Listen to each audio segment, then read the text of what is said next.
Hi, I've just arrived at Tinda. It's about 3 o'clock in the afternoon here. I'm not quite sure what that is in Moscow time. I think we're 7 hours ahead. It's quite cold, but there's a beautiful sun out. It's really, really sunny and everything looks amazing. And there's a bit of a wind. And I got a message today on my phone from the meteorological service saying that there's very strong winds are expected in this area, so be careful, it said. I'll be careful. The journey was pretty uneventful, as these ones as they normally are. I got in here and I hadn't got a hotel booked. It was the only place on my whole trip where I couldn't find anywhere to stay, and so I came here on the off chance that I would find somewhere. And indeed I did. I'm fairly confident I would. There is always a way to find space. So I asked at the station, have you any rooms here? Is there any sleeping rooms or hotel rooms available here? And it happens that the train station has its own little hotel where you can rent a room for 24 hours, going up from 800 rubles upwards. So I got a single room and a shower, and it's grand. It's grand. So you hire a room for 24 hours. So I'll be there until tomorrow at around 4 o'clock, and my train leaves tomorrow, I think about 7 o'clock in the evening, onto Komsomolsk Amur, which is another sort of construction type.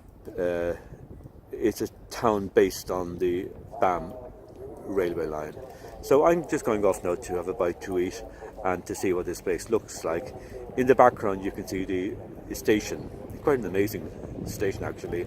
Up close it looks very sort of brutalist, but that's a style I really like. I like that sort of brutalist Stalinist style, and this looks particularly good. And inside of course is everything that you want. Well, as I mentioned, there's a hotel, there's a barber, which I might need again in a year's time if I'm back here. There's food, there's all sorts of things. You know, it's almost like Wee Village in its own right. So that's it. Possible. I'll give you a quick look around, a quick scan. That's the sun, very, very bright.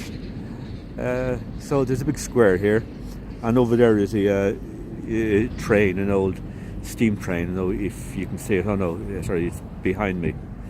There we go, an old steam train, which I'm going to have a look at and take some photos.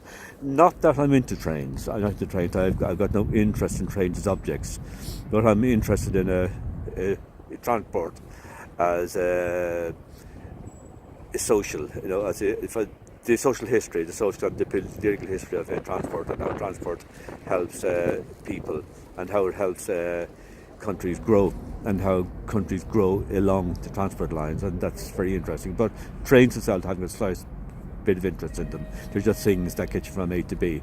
It's the getting from A to B, but I really like, not the thing that gets me there. I feel I have to say that.